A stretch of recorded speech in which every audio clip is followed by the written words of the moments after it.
Hi everyone, I'm Jess here with MomoCon, and we're going to talk about cosplay today. Let me introduce Abby.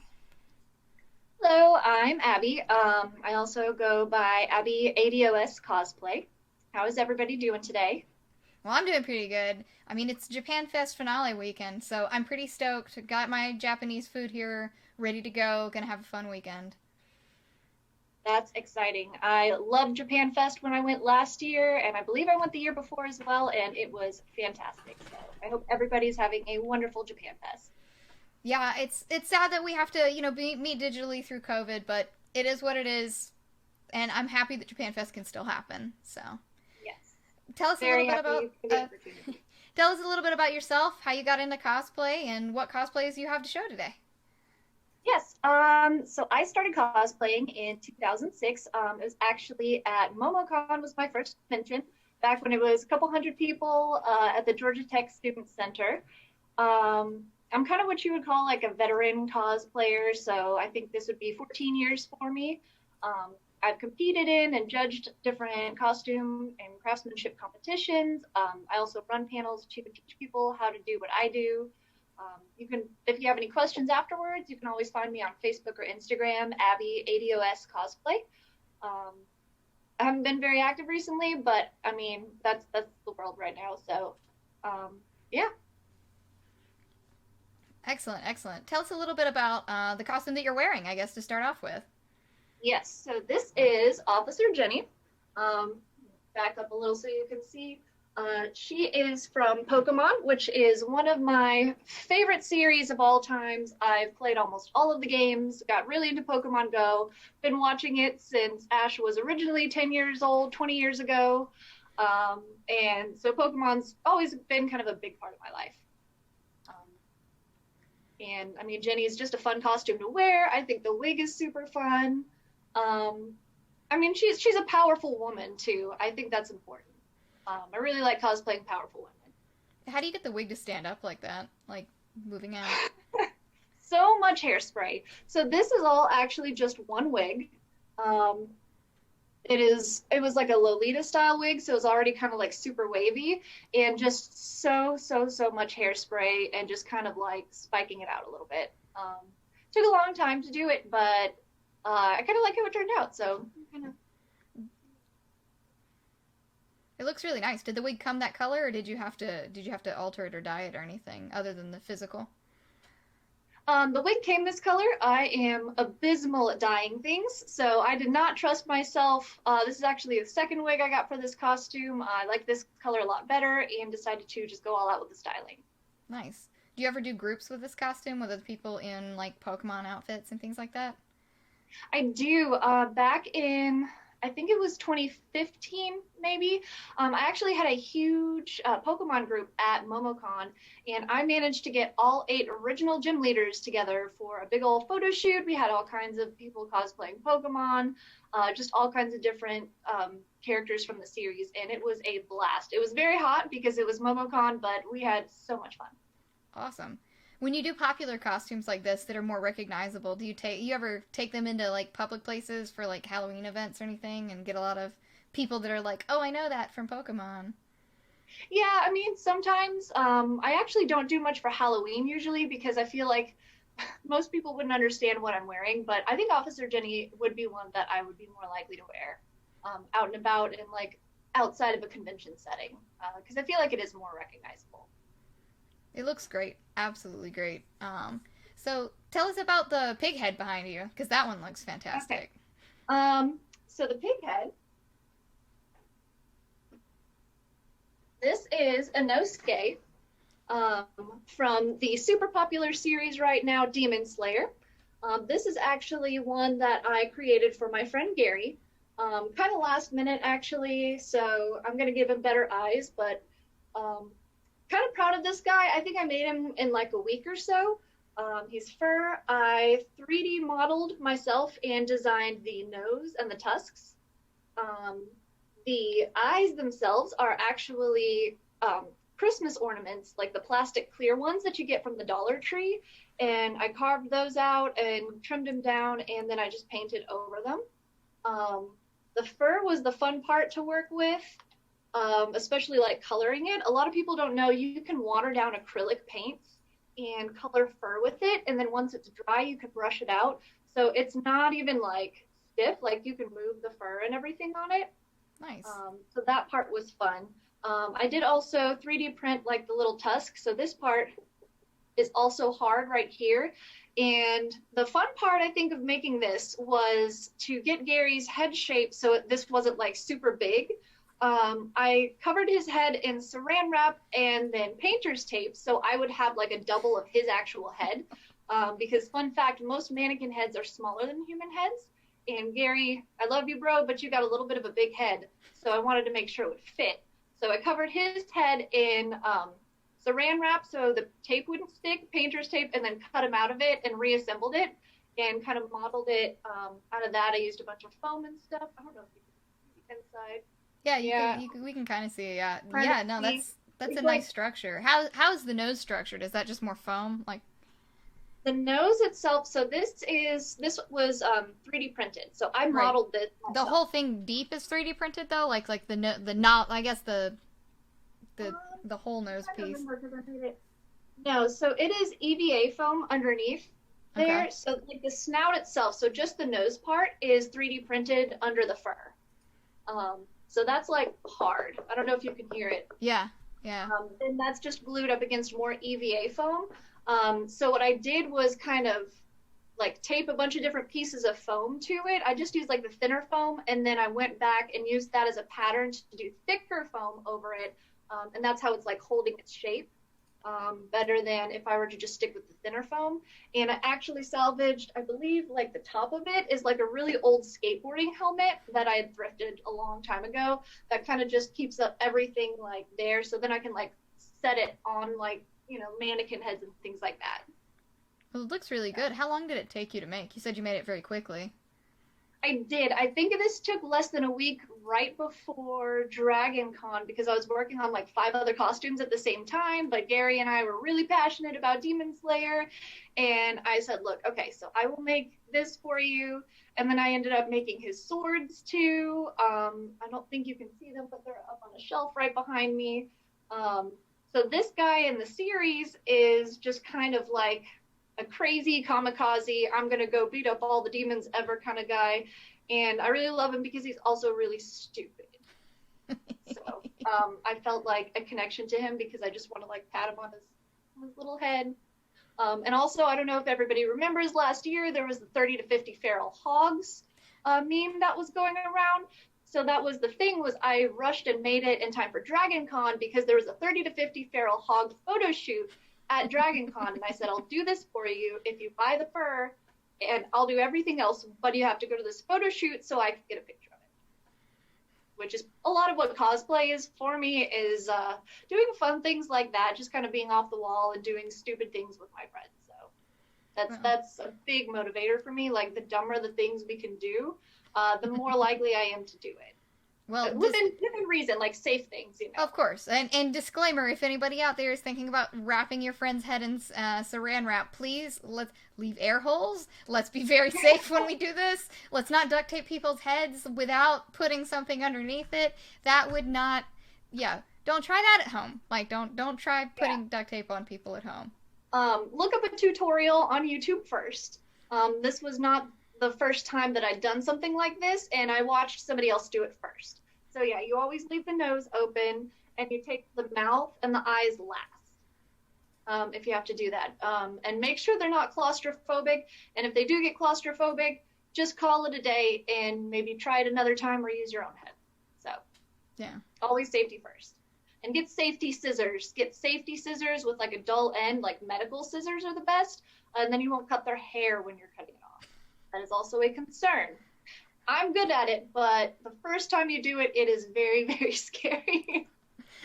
I could just imagine you pull the piece off like that, so you're gonna mold for somebody, and all of a sudden, like half of their hair is missing. Wait, where did that go? Now I'm pretty sure Gary won't watch this, but a little bit of hair did get trimmed. I was like cutting it off, and I saw just like a few pieces of hair fall, and I was like, oh well. Well, hey, everybody watching, Gary can never know. Don't tell Gary. Well, that's excellent. Tell us about some of the other costumes behind you. Yes.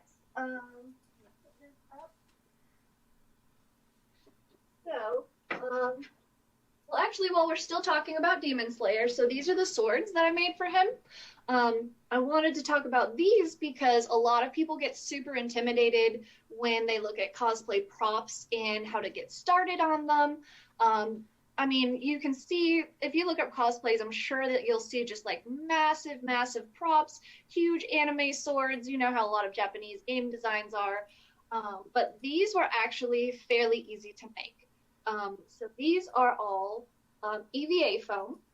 And what I did with these was Gary actually purchased online. There was a pattern to make these because you can see like the grooves are all slightly different, but they're very specific. In the show, the character actually like bashes his sword against a rock to break the sword how he wants it because he's a lovable idiot.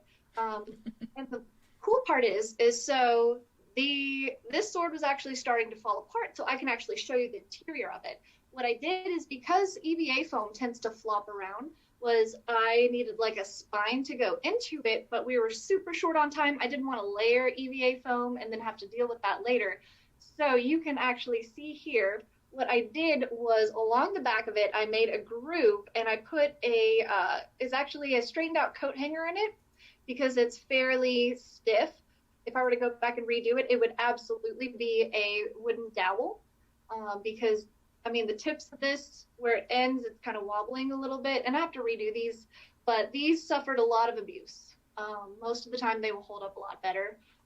But with this, it was easy because I drilled the hole, like the little groove all the way down, put in the wire, glued that down, and then what I did was just cut a thin strip of craft foam and glued that over it, and then where it was like gapping a little bit, you can just put like wood filler on it and Mod Podge, and then it's paint. And I think I just tore up some fabric and glued it down as I was wrapping it, and it has held up to a lot. He's worn this costume multiple days with the swords. Well, they look great. You have a lot of different materials there. Where do you do a lot of your sourcing for this kind of material, both like EVA foam and more of the crafty stuff? So EVA foam, which in case people don't know exactly what that is, EVA foam comes in sheets a lot of times like this. Like these are just like the gym mats that kind of stick together. I get mine when I look for them on sale at Walmart. Walmart.com usually. I can go and kind of price it out, and I'll use a calculator to see like the price per square foot. And basically do my own math to see when the best deals are. And I get them in like huge packs. So I'll get like 10 at a time. A lot of the thinner craft foam, like what I used on the back of the sword, you can get entire rolls of it from Joann and use a coupon on that. And Walmart actually also has just like the smaller packs. So they're more like this big, whereas Joann's you can get like a whole roll of it for things where you need super long continuous strips. Nice. So, and I mean, there are a lot of different cosplay websites these days where you can also get EVA foam online, and Amazon.com offers a whole bunch of different widths depending on what you need it for. Nice. It's good to have resources like that, but I also like that you took just a coat hanger and used that as the base when you're like, when in need, necessity is the mother of invention. Yes, because I think we had like 2 days left on working on this. It was like right up to the convention. I was working on another commission. None of us had like the money or time to go to the store and find anything. And I was like, here we go. I'm just going to use that. And it's not the first time I've pulled something random like that and put it into a cosplay. So it works. Huh. Well, awesome. Well, I got to ask about the Zelda costume behind you because Legend of Zelda is like my favorite franchise. So this is the Cadence of Hyrule. Just move that a little bit. I don't know if you can see it very well. Let me adjust the camera just a smidge. Bear with me. So this is Cadence of Hyrule Zelda. This is all, I made the pattern myself. I guess I should almost take it off and kind of like show you.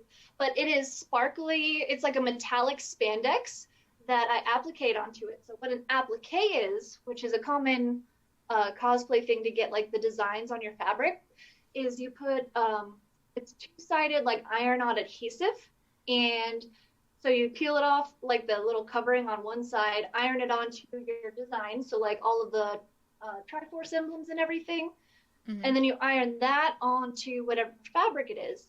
So it is the same on the front and the back. So I made stencils for it.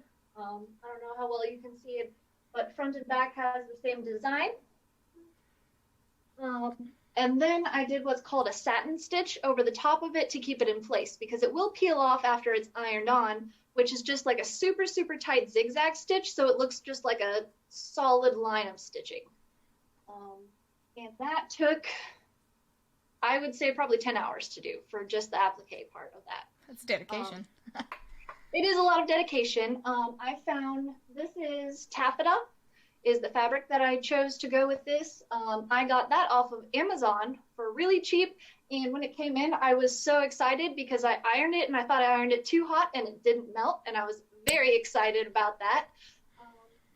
And this is just like some regular satin that I had, and the pants are just like it's a stretch sateen, which is like a cotton spandex mix. And my favorite part, okay, so I put a lot of work into this, but my favorite part, pockets. Oh, how pockets. Convenient. Yep, so the flap just completely covers it. And then the belt is more satin that I put interfacing on to kind of stiffen it up and make it thicker. This part, I actually found a pattern from a different set of Zelda armor online, and that is 3D printed. I know not everybody has 3D printers that they can work with, but then I was able to kind of do that on the sides. So this actually just hooks on. So these little guys are EVA foam and craft foam kind of layered. So these are 2 layers of craft foam. These are furniture tacks on the ends of each of these because they are incredibly cheap. My granddaddy was like cleaning out his tool shed and just gave me like a whole bunch of furniture tacks, so I was able to just use those, use little wooden dowels, and then that's just more like EVA foam. And all it does is just like a little wooden, not a wood, a wire that just kind of hooks onto the bottom of this part. And what I'm saying right here is her prop. I'll hook that back in a second. So one of Zelda's weapons in Cadence of Hyrule is Din's Fire. So my super simple last minute solution when I realized I didn't have a prop for her and I didn't want to make her like mace thing, was this is LEDs from my wedding actually, that I wrapped in red tulle. It was a cheap, fun way to do it, and it actually makes for some really good pictures because something like this you can like stretch out, and like in photos it looks really cool. So, and LED wires are cheap, tulle is cheap, so if you ever have an opportunity to do like any kind of like light up smoke, definitely recommend tulle and LED lights. It looks great. How long were you cosplaying before you got to a comfort level where you're making your own patterns? Because that seems very difficult. So I didn't have enough money to make to like buy patterns for a long time. So my mom actually taught me kind of how to pattern things before I ever even bought my own patterns. So some easy ways to do it would be to basically like saran wrap and then painter's tape yourself. A trick a lot of cosplayers use is there's the sticky backed cling wrap where it's actually almost like a super weak tape on the back, and you kind of like put it on yourself, draw where your seams need to be, and then you can cut it off. And that's one of the easiest ways to learn how to pattern. Most costumes that are popular enough these days also have tutorials online that can help you with that. As far as like basic patterns, like this is called a princess seam, where it goes down like over the bust like that is a princess seam. Princess Zelda. And there's a lot of patterns for that it's actually pretty easy once you learn how to do it. It was intimidating at first, but once you have a pattern that like fits you, then you can just pump things out really fast. Well, awesome, awesome. Uh, what about the maid costume? Show us that and tell us about that. Yes. Um, Put this out of the way. So this one is Narberal. Here, move it this way. So this is Narberal from the anime Overlord, one of my all-time favorite animes. So she is a battle maid, is what she is. So she serves the Lich King, Ainz Ulgaun, who I've also made. So the fun part, my favorite part about this, okay, so I spent like a whole week making this, but also, where'd they go? It has pockets! Nice. I made the pockets on this one really, really deep. So, because Ainz Ulgaun that I made for my husband is a 7 foot tall, 7 foot wide Lich King with like these massive skull, like skeleton shoulder pads, and it's like just a beast. So this is what we would call a handler costume. And handlers are very important in the cosplay community because cosplayers will go all out, but you can't always see where you're going very well if you're walking to and from a place. If it's a super popular costume and you're getting stopped a lot of cosplayers will, stop and take pictures with people, but like really they were just trying to go to the restroom or something or get to a photo shoot. So handlers are the angels that step in and say, I'm sorry, they'll be back. They've got to use the restroom. They've got to go to a photo shoot. Please, we'll meet you somewhere else later kind of thing. And they also make sure your weapons don't smack anybody in the face. And with Ainz, I'll help like twist him in the right direction so he can fit through doorways and things like that. So I thought this one was pretty fitting. This is, I believe these are like the buttons on here that you can make your own buttons. Usually you cover them in fabric, but I left them bare and kind of put them on there as instead. A lot of this is all just cotton fabric and sateen. This is a pleather for the waist part. Because what I did was I kind of looked into the universe that Overlord is from and Narberal would be from. What kind of fabric would a maid, work in, that kind of thing. And I went with mostly cottons. An important thing to note, because I forgot and had to redo it, is for her sleeves, they're very fitted. They're very, very fitted. You have to do what's called cutting on the bias if you make your own. I do want to say that you do not have to make your own costume to be a cosplayer. But if you cut fabric diagonally, it has a little bit of stretch to it, even when it's not a stretch fabric. And that was important. And I also just love doing all the ruffles on this. I haven't done that many ruffles before. Usually my friends do the more like ruffly, frou-frou things. Nothing against them. I just am usually drawn towards the more like, strong women. But there is probably like 20 yards of ruffles on this because it goes all the way around both the bottom and the middle, and then all the ruffles on the apron and everything. It goes all the way around to the back, but I kind of like this design because it's a different take on like a regular maid, but it's also not like your French maid where it's super short. But I mean, it's airy enough that I can wear it in the summer because of the petticoat kind of giving me a little bit of breathing. But it was really cold at Anime Week in Atlanta, and it was nice to have like the long sleeves and everything. Which is an important thing to consider is what time of year you're cosplaying, because you definitely don't want to go outside in like short sleeves and shorts when it's really cold like it was at Anime Week in Atlanta 2019. But you also don't want to wear like a heavy winter jacket costume, like something from Vinland Saga, in the middle of summer. Yeah.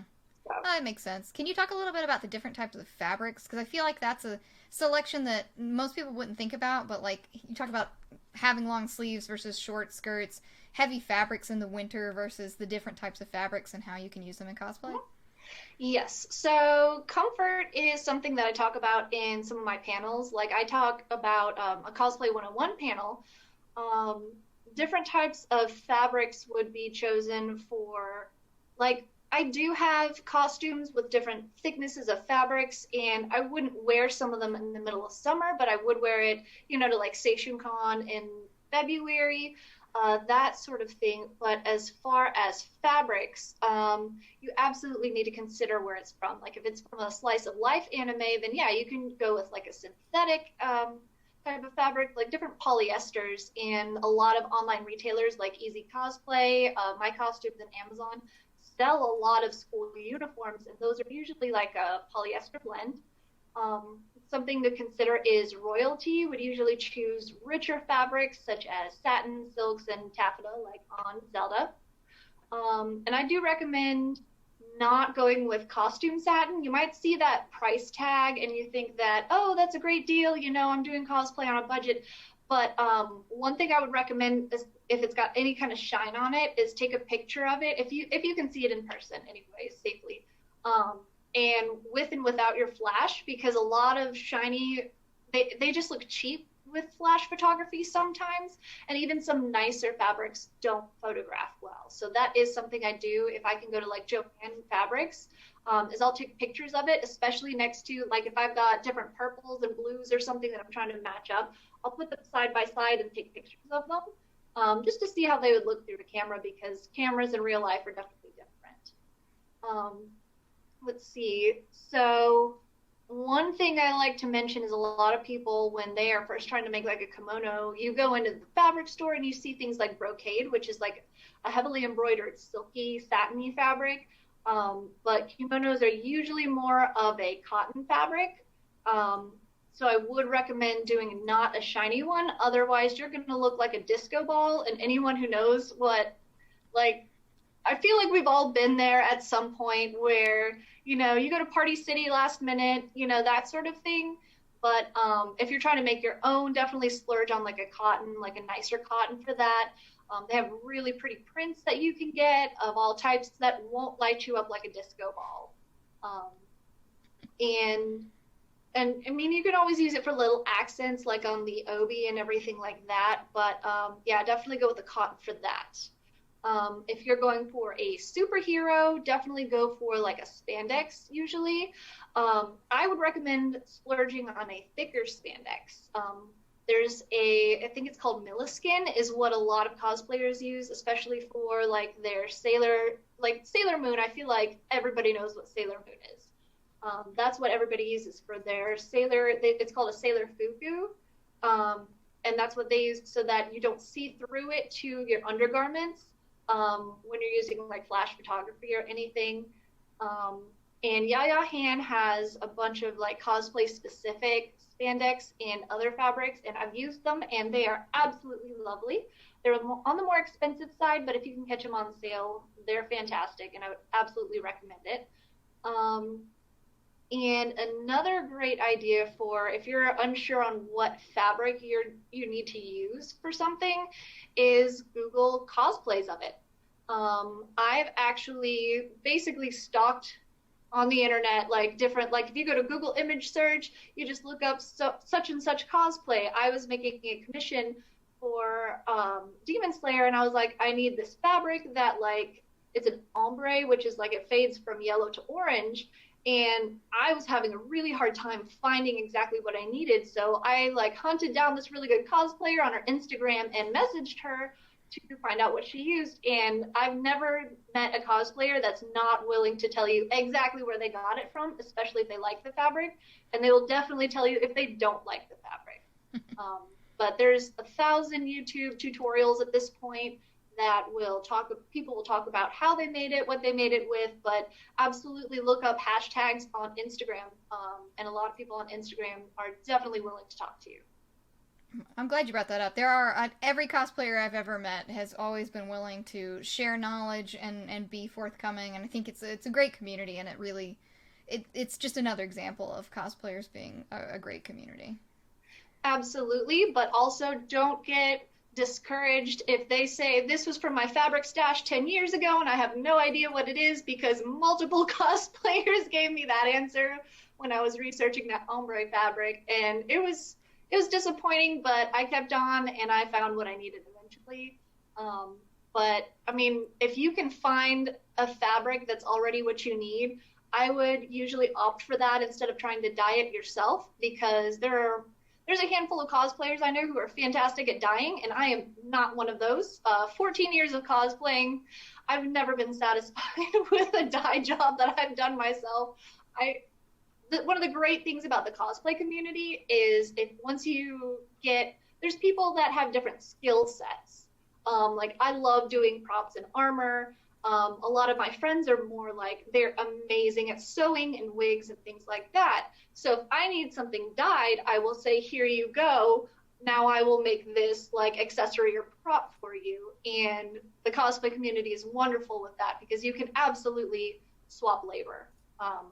Once you just kind of got to get a core group of people, and cosplayers are just fantastic, always willing to help if they can. And once you get enough friends in the community, that sort of thing, especially with group cosplays, it's wonderful and fantastic. And you get to do costumes you would not be able to do by yourself otherwise. Awesome. Well, last but not least, tell us about the skull. Okay. So, this is Ain's Gown. He is from Overlord. So this was, we bought the pattern online to 3D print it. So unfortunately his jaw doesn't move. This was basically my first foray into 3D printing. So the underside isn't as pretty. So what we had to do was print it off in a whole bunch of pieces, because we were really struggling with our settings. But it's just like a cheap LED in there. It has like this little wire kind of like sets the skull on top of it's actually just like a wooden post that goes up from the backpack that Ain's is kind of like, everything rests on this one backpack.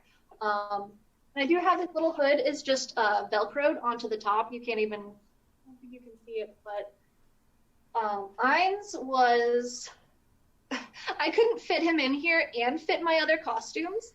So unfortunately, you might just have to like Google it or go to my cosplay page to look at it. But he was about 200 something hours of work. I think I spent my entire summer on him a year or two ago. But you can actually see the applique that I was talking about up close better here. So that is an example of satin stitching. So this is a little bit of a cheaper satin. I didn't realize how thin it was because I did buy it online. But I mean, what could I do? I bought literally 20 yards of it, and almost ran out for Ain's. But yeah, so this was 3D printed. And one of the great things about 3D printing is if you're new at it, like I was, once you piece it all together, all you have to do is apply some wood filler and sand it off, and then you can prime and paint it. And the little LED lights literally just kind of like stick up, and there's just like a fabric backing to it. And some other stuff from Ain's that I can show is they're his hands. My husband insisted I show you his very creepy hands. Okay, so these are Ain's hands. And so what it is I got a glove that fit him, and I sat there and I glued on, while it was on his hand, the different pieces of foam. The fingers are all wrapped, foam that's like wrapped around it. What I did have to do to get like that nice little bubbled edge was I heat formed the foam. So great thing you can do with foam is heat forming it. So you basically hit it with a heat gun, and then you can like press it or stretch it, and it'll kind of like get, like you can see where it's like curved right there. Yeah. I kind of did that around, I think it was like a spool of thread. And then the rest of the fingers are solid. It's just more rolled up foam inside of there. And then some wood filler. And then I kind of like painted some more of the details on it. But they are very fun to play with. I love that they're articulated. It feels really weird to touch people with these and to buy them. So like his favorite thing is to like come up behind people and just like touch them on the head. So that's one of the things I like to talk about with cosplay, is that's like his favorite thing, is to just come up and it'll just be like, suddenly there's like a skeleton hand on your shoulder and you're just like, what in the world is that? But I mean, save fun, things like that. And then I think I just got all of his rings off of AliExpress. AliExpress is kind of like a cheap wholesale, almost Amazon. The shipping takes forever, but you can find things so cheap on there. Just so, so cheap on there, which is how I was able to afford making Eins when I did in as little time, because it definitely went over budget. But yeah, so that's some of my favorite parts of Eins. When you or he is wearing such a large costume, there's a hard limit to how long you can wear it, I'd imagine, right? Yes. So he got a little heat sick and almost threw up like the first time he wore it. It was actually at MomoCon. So we basically kind of walked him over. We found where an air vent was blowing, and he just kind of like started moving and shifting until the air was blowing right on him, and it kind of went down his robes. So he was only able to wear it for about an hour and a half before he was like, I'm done, because the backpack and everything, I think, is probably close to 50 pounds once everything is said and done, and it's all just on one backpack. And then, I mean, in the middle of the summer, and he refuses to wear shorts, so he was wearing pants with this too. So that was adding to the heat, and of course his boots, because they're his most comfortable shoes with it, to be on his feet all day. So it was about an hour and a half, and then he was like, I'm done. And we were like, okay, that's fine, because I'm tired of being a handler. I'm like, I'm usually the one needing a handler, not the one being one. So it was kind of fun to reverse that experience, which is why Narberal's super thick or super deep pockets came in handy, just to carry like whatever I needed for that. Nice. Well, do you have any other advice for people that are looking at cosplay, interested in cosplay, maybe have been doing it a while and looking for some new tricks? Yes. So one thing I would talk about would be cosplay what you're comfortable with more than anything else.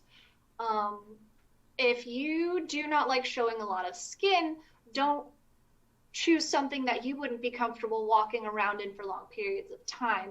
An analogy I would use is it was like 2014, I cosplayed Talum from Soul Calibur 4, and she exposes her stomach, and that's not something that I'm usually like comfortable with.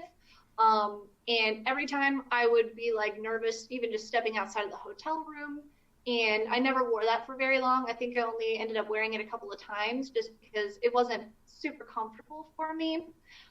So that's definitely something to think about. You need to consider mobility. If it is a huge suit of armor or something you're not going to be able to walk around much in, probably don't take it to Dragon Con unless you've got a photo shoot in the same hotel that you're in. Because I've gotten heat sick wearing like full armor Samus and Elspeth from Magic the Gathering. That was another whole suit of armor that I did. And I mean, things like that, definitely for comfort for what time of year you're cosplaying, and that sort of thing.